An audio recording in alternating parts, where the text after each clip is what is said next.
Hi, this is Chris Waddell. Welcome to 60 Seconds, the stories and highlights from the Paralympics here in Beijing.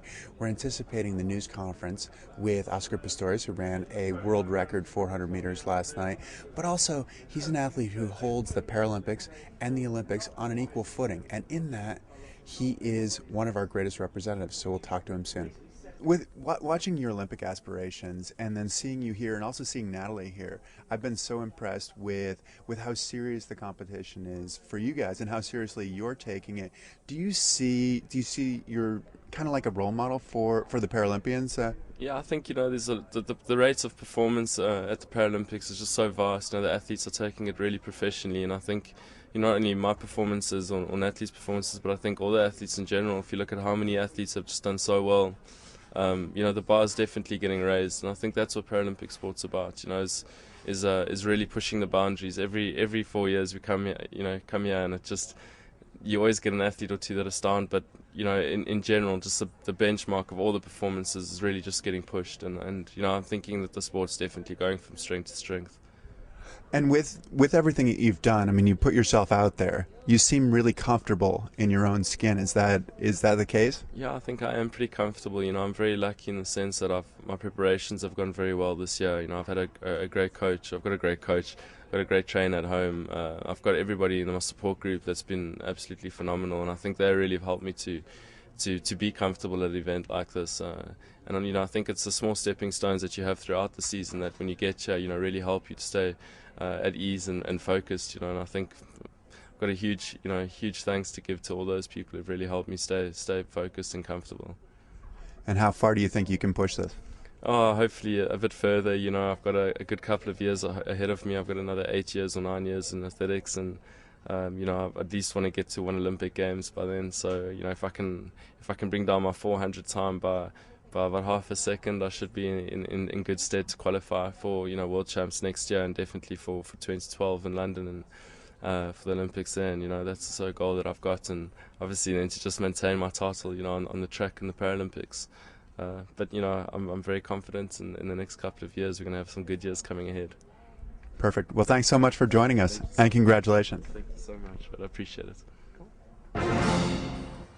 All 7 finalists from the 100-metre final T36 for athletes with cerebral palsy lined up for the 200-metre final on Tuesday evening at the Bird's Nest. Britain's Hazel Simpson had won bronze in the 100, Claudia Nicolaitzit took the silver, but the 200-metre winner and big favourite for a double sprint gold was China's Wang Fan. She again stormed to victory in a world record time of 13.82 seconds despite the wet conditions. She's been dominant over the past 4 years, winning both sprints at the 2006 World Championships and now retaining both the 100 and 200-metre crowns from Athens in 2004. 18-year-old Nicolaitzit won her second silver of the Games and Simpson her second bronze. The last race of the evening featured the Blade Runner, South Africa's Oscar Pistorius, in the 400-metre final. Running almost in a race of his own down the home straight, the 21-year-old secured his third gold of the Games in a world record time of 47.49 seconds, cementing his position as one of the undoubted stars of these Paralympics. In a repeat of the 2004 Paralympic gold medal match, Australia faced Canada in the final of the men's wheelchair basketball. The Australians got out in front early on, but Canada pulled back to take a narrow 17-16 lead at the end of the first quarter. Patrick Anderson top scored for Canada, who was seeking their third straight gold, and also added 12 rebounds and 6 assists. Shooting 39% from the field and just 54% from the free throw line, Canada allowed the Aussies to gain control. Troy Sachs had 19 points for them, and Justin Eveson and Sean Norris combined for another 33, as Australia led 54-47 going into the final quarter. Ahead by just 3 with 1:17 remaining, Australia closed it out with a 9-0 run to win 72-60.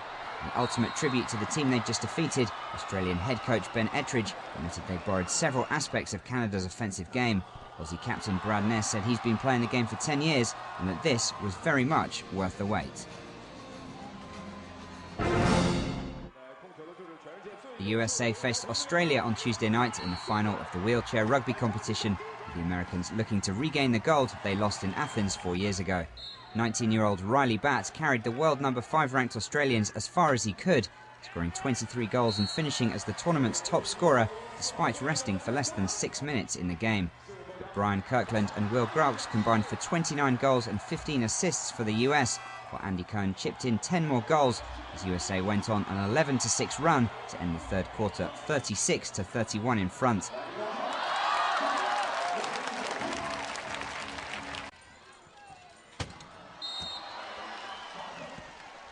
The Americans closed out for a 53-44 victory to give them their third gold medal in the 4 Paralympics where wheelchair rugby has featured, while the Australians repeated their silver performance from Sydney in 2000.